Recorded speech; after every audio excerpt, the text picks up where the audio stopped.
নাও exactly colour স্কেলের মতোই আমাদের আরেকটা ফিচার আছে কন্ডিশনাল ফরম্যাটিংয়ে, জাস্ট আফটার ডাটা বার এবং কালার স্কেল, এবং সেটা হচ্ছে আইকন সেট, এবং is a fun conditional formatting. For example, it gives you আপনাকে with lots of icons. For example, আপনি যদি if you're into share market, you will love this one.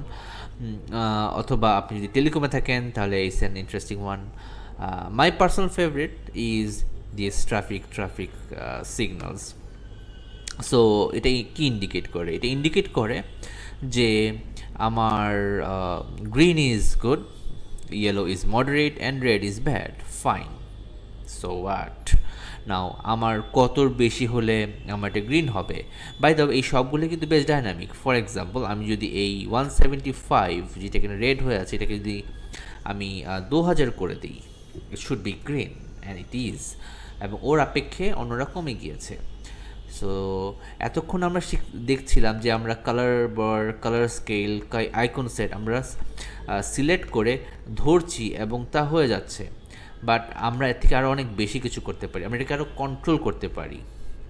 তো কীভাবে কন্ট্রোল করতে পারি সেটা আমরা দেখছি নেক্সট ভিডিওতে। See up.